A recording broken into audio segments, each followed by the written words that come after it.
Olá, minha gente, eu sou Aldair Siqueira, pós-tribulacionista. Que a paz do Senhor Jesus Cristo esteja com todos.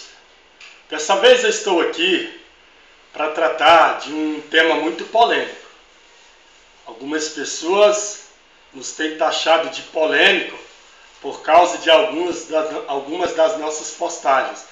Mas dessa vez eu estou aqui para falar de um tema que com certeza vai ofender muita gente, principalmente os pastores, a liderança da igreja, do sistema religioso. Hoje eu estou aqui para falar do dízimo. É sabido de todos nós que os pastores, ao cobrar o dízimo dos seus membros, eles dizem que o dízimo não é obrigatório, que a pessoa dá o dízimo por espontânea e livre vontade, mas isso não é verdade. Você quer saber isso?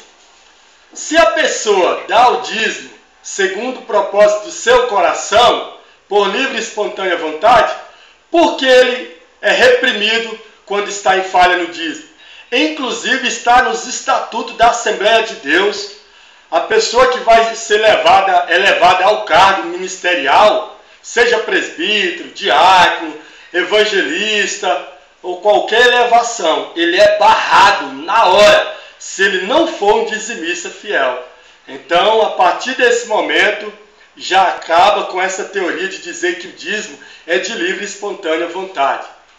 E também queremos deixar bem claro que o dízimo é um estatuto da lei, que já foi abolido pelo Senhor Jesus Cristo e que não tem nenhuma base para se cobrar o dízimo no Novo Testamento, na aliança da graça. A Bíblia Pentecostal, que é uma Bíblia assembleiana, muito utilizada pelos assembleianos, ela traz vários estudos, inclusive um estudo específico sobre o dízimo. E o próprio comentador da Bíblia Pentecostal, ele diz que o dízimo é um estatuto da lei, que a igreja não precisa mais contribuir com o dízimo. Mas isto os pastores não falam. Eles ficam calados, não mostram. E também as pessoas parecem que não lê e não vê. Mas nós vamos desmascarar essa teoria de dízimo, porque isso aí faz parte da antiga aliança. Eu quero começar lendo Malaquias, capítulo 3. Vamos lá, vamos ao texto. Malaquias 3, versículo 10. Trazei todos os dízimos à casa do tesouro, para que haja mantimento na minha casa, e depois fazei prova de mim. Nisto diz o Senhor dos Exércitos: se eu não vos abrir a janela do céu, e não derramar sobre vós uma bênção tal, até que não haja lugar suficiente para recolherdes. Esse é o texto principal que os pastores se utilizam para defender a cobrança do dízimo no Novo Testamento, na aliança da graça. Só que, meus irmãos, os pastores lê apenas esse versículo, mas não lê todo o texto e contexto. Por que não lê o capítulo 1? Por que não lê o capítulo 2? Quando você recebe uma correspondência na sua casa, uma carta, você começa a ler ela do meio, do começo ou do fim? É óbvio que você tem que ler a carta do início. Mas os pastores lêem esse versículo isolado e não lê o capítulo 1 e o capítulo 2. Para quem foi escrito o livro de Malaquias? Com quem Malaquias está falando? Com a igreja? A igreja só veio existir 400 anos depois do profeta Malaquias. Então o texto não está se referindo à igreja, mas sim à nação de Israel, em plena aliança da lei. Vamos mostrar isso. Capítulo 1, no versículo 6, veja só o que diz: o filho honra o pai e o servo o seu senhor. E eu sou pai, onde está a minha honra? E se eu sou senhor, onde está o meu temor? Diz o Senhor dos Exércitos a vós, ó sacerdotes, que desprezais o meu nome. E vós dizeis: em que nós temos desprezado o teu nome? Vocês viram? O texto está afirmando que é os sacerdotes. Ele está se tratando aqui com os sacerdotes e não com a igreja. Vamos mostrar outro versículo. no capítulo 2, versículo 1. Agora, ó sacerdotes, este mandamento é para vós. Está explicando claramente, este mandamento é para vós, sacerdotes. Os sacerdotes são da tribo de Levi. Nós somos descendentes de Judá. Jesus Cristo veio da tribo de Judá. Moisés nem sequer falou de sacerdotes na tribo de Judá. Portanto, está desmascarada essa teoria que os pastores vêm pregando, enganando a igreja ao longo dos tempos. Irmãos, eu nasci no berço assembleiano. Conheço muito bem a Assembleia de Deus. Conheço também a Batista e várias outras igrejas evangélicas. Todas estão envolvidas no mesmo engano do sistema religioso a respeito do dízimo. Vamos mostrar outro versículo que mostra claramente que é uma referência a Israel e não à igreja. Capítulo 2, versículo 7. Porque os lábios do sacerdote devem guardar o conhecimento, e da sua boca devem os homens buscar a lei, porque ele é o mensageiro do Senhor dos exércitos. Mas vós vos desviaste do caminho, e muitos fizeste tropeçar na lei. Corrompeste a aliança de Levi, diz o Senhor dos exércitos. Você observou o que disse o versículo? Tropeçaste na lei e não na graça. Os que tropeçaram aqui não foi numa aliança da graça, foi na aliança da lei. Portanto, está se referindo à lei e não à graça. Parem de ser hipócrita, parem de deturpar os textos da Bíblia para defender interesses pessoais, ganâncias. Depois dizem que os antidizimistas são avarentos. Vocês é que são avarentos, que quer viver na instituição da lei para ficar enganando o povo. Agora, para encerrar no Antigo Testamento, antes de entrarmos para o Novo Testamento, eu quero mostrar claramente o que eu expliquei no início. Você lê uma correspondência do início, e não do meio e nem do fim. Mas no final de todo o livro, de toda a Escritura, existe a conclusão. Vamos agora ver a conclusão do livro de Malaquias. Isso os pastores não lêem na igreja. Se você disser que já viu um pastor explicando dessa forma na igreja, eu digo que é mentira, porque eles não explicam. Vamos lá, no mesmo contexto que ele se trata aqui do capítulo 3, versículo 10 a respeito do dízimo, aí continua, ele vem falando de viúvo, de órfão, de peregrino, aí ele chega na conclusão, ele vai concluir o assunto. Vamos lá, Malaquias 4, versículo 4. Veja bem o que está escrito. Lembrai-vos da lei de Moisés, meu servo, que lhe mandei em Horebe para todo Israel, a saber, estatuto e juízes. Observe bem que aqui ele dá uma ordem no imperativo. Lembrai. Ele está mandando lembrar. É para não esquecer, é para lembrar. Então, será que o profeta aqui está mandando a igreja lembrar da lei de Moisés? Ele está mandando a igreja guardar os estatutos e os juízos da lei de Moisés? Não, meu amado. Não é isso. Ele não está mandando. Porque se você quer guardar o que está no capítulo 3, versículo 10, trazer o dízimo à casa do tesouro, na conclusão do livro, ele deixa bem claro no imperativo uma ordem. Lembrai, você não pode esquecer. Então quer dizer que ele está dando uma ordem para a igreja? Lembrar da lei de Moisés? Ah, meu amado, aí você está confuso. Saia desse engano dos pastores, da igreja. Vamos lá para Mateus, capítulo 23, versículo 23. É o texto-chave que os pastores e o sistema religioso têm utilizado no Novo Testamento para enganar o povo e dizer que Jesus apoiava a ideia de dízimo no Novo Testamento e estava cobrando dízimo. Vamos lá, acompanhe comigo. Mateus, capítulo 23, versículo 23. Veja só o que está escrito. Ai de vós, escriba e fariseus hipócritas, pois que dizimais a hortelã, o endro e o cominho, e desprezais o mais importante da lei, o juízo, a misericórdia e a fé. Deveis, porém, fazer essas coisas e não omitir aquelas. O pastor Silas Malafaia, ele aparece em alguns dos seus vídeos falando a respeito do dízimo e ele vem deturpando de forma severa esse texto, aonde ele diz que Jesus disse: deveis fazer essas coisas, a misericórdia, a justiça e a fé, e não omitir aquelas, o dízimo. Mas ele está invertendo. Jesus disse para aquele povo que deveis fazer isto, ou seja, deveis dar o dízimo, e não omitir a misericórdia, a justiça e a fé. Jesus colocou o dízimo como uma coisa secundária, mas os principais mandamentos eram a misericórdia, a justiça e a fé. Mas o pastor Silas Malafaia, ele vem invertendo e vem deturpando esse texto.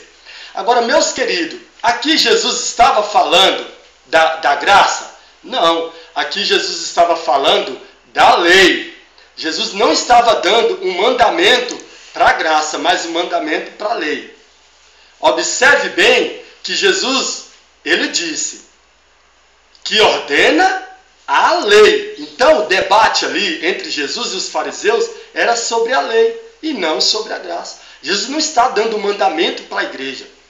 Mas aí os pastores alegam isso. Então vamos ver Mateus, no mesmo capítulo 4, capítulo 8, versículo 4, se você for ver bem, Jesus cura aquele leproso, e aí ele diz para o leproso: vai, apresenta-te ao sacerdote e oferece a tua oferta como ordena a lei. E por que os pastores não ensinam isso? Quando alguém é curado na igreja hoje, se oferece sacrifício de animais? Um casal de pássaro? Não. Então, não está seguindo a Bíblia da forma que ela ensina. Portanto, essa ideia está descartada. Isso é Antigo Testamento, porque o dízimo foi dado para os levitas e não para a igreja do Senhor Jesus Cristo. Jesus estava ali ensinando aquele povo a cumprir a lei. O povo da época ali de Jesus Cristo, eles não estavam vivendo o Novo Testamento, eles estavam vivendo a lei. O Novo Testamento só veio entrar em vigor depois que Jesus morreu. Do capítulo 1 até o capítulo 27 de Mateus, predomina a lei e não a graça. O modelo pré-tribulacionista não tem separado esses assuntos teológicos que são muito polêmicos. Por quê? Porque Jesus nasceu debaixo da lei. Então ele estava ensinando a cumprir a lei e não dando mandamento para a graça. Vamos lá no Evangelho de Lucas. Evangelho de Lucas, capítulo 2, versículo 22. E cumprindo-se os dias da purificação dela, segundo a lei de Moisés, o levaram a Jerusalém para o apresentarem ao Senhor. Segundo o que está escrito na lei, será consagrado ao Senhor. E para darem a oferta segundo o disposto na lei do Senhor, um par de rolas ou de 2 pombinhos. Você observou? Jesus foi apresentado no templo segundo a lei. A mãe e o pai de Jesus ofereceu um casal de pombo como oferta, segundo a ordenança da lei. E aí? A igreja hoje apresenta as crianças no templo, mas oferece o casal de pássaro? Não oferece. Então não está vivendo a lei. Então para que colocar na cabeça do povo a lei? Vamos lá para Hebreus. Hebreus, capítulo 7, versículo 5. Veja bem o que diz. E os que dentre os filhos de Levi recebem o sacerdócio, têm ordem, segundo a lei, de tomar o dízimo do seu povo, isto é, de seus irmãos, ainda que tenha sido nascido dos lombos de Abraão. Você observou? A ordenança do dízimo foi dada aos levitas, porque eles não tiveram nenhuma herança. E eles cuidavam da tenda da congregação. Portanto, eles é que têm ordem de cobrar o dízimo. Mas o texto deixa bem claro, segundo, entendeu? A lei. E de seus irmãos, não era de todo o povo, mas era simplesmente das 11 tribos, porque ficaram sem herança. Então, meus irmãos, fuja desse engano, porque se você quiser cumprir toda a lei, você terá que cumprir toda, e não em partes, alguns textos, como muitos vêm fazendo. Se você for ler lá em Gálatas 3, capítulo 10, o texto está dizendo bem claro: maldito é aquele que for pendurado no madeiro, maldito é todo aqueles que não se utilizar de todos os mandamentos da lei para observar. Não adianta guardar um e não querer guardar os outros. Você guarda o sábado? Não. Você guarda os dias de festa? Não. Então por que quer guardar só alguns mandamentos da lei?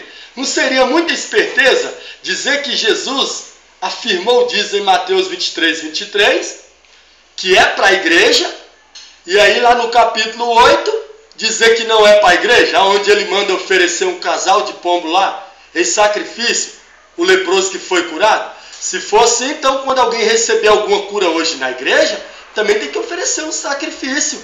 Não está escrito também no Novo Testamento que o próprio Jesus ensinou? Então quer dizer que uma parte interessa para a igreja e as outras não. Aí assim é muita esperteza. Fuja desse engano.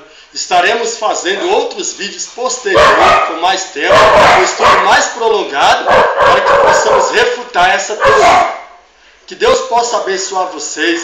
Fuja desse engano que a igreja vem ensinando. Você não precisa pagar dinheiro, essas ofertas de sacrifício, de forma nenhuma, porque o sacrifício já foi pago por Jesus Cristo. Você não deve mais nada. Somente Jesus Cristo tem o poder de salvar o homem e perdoar o homem de seus pecados. Não precisa dinheiro. Não envolva dinheiro no reino de Deus. Jesus foi bem claro e objetivo: não junteis tesouro, prata e nem ouro. Jesus foi bem claro. Aonde você vê na Bíblia Jesus recebendo o dízimo de alguém? Aonde você vê Pedro cobrando dízimo? Paulo, Tiago, João, alguns dos apóstolos, ou na igreja primitiva cobrando dízimo e dizendo: irmãos, vocês têm que trazer o dízimo. Vocês estão em falha com o dízimo. A igreja está perecendo porque vocês têm falhado no dízimo. Isso não aparece em nenhuma história do Novo Testamento. Apenas ofertas voluntárias. O apóstolo Paulo, ele foi bem claro e objetivo. Cada um contribua segundo aquilo que Deus propôs em seu coração. Deus ama ao que dá com alegria e não com tristeza. Que Deus venha vos abençoar. Fuja do sistema religioso, do engano dos pastores. Estaremos sempre batendo de frente. Não vamos baixar a cabeça, porque ao longo dos tempos a igreja vem deturpando os textos para favorecer seus próprios interesses gananciosos. Mas nós estamos aqui para pregar a graça.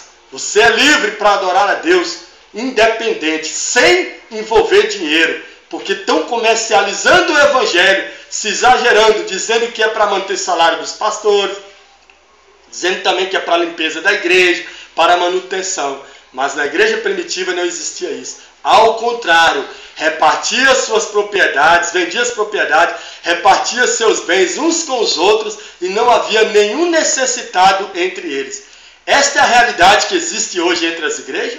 É assim que tem acontecido? O que mais se vê hoje dentro da igreja são irmãos necessitados, sofrendo e padecendo grandes necessidades, e muitos líderes e pastores se esbanjando de jatinho, de avião, de mansões, de contas bancárias no exterior, e querendo dar lição de moral, cobrando dízimo. Seus hipócritas, vocês precisam voltar ao evangelho verdadeiro, precisam nascer de novo e deixar de envolver o dinheiro ao reino de Deus.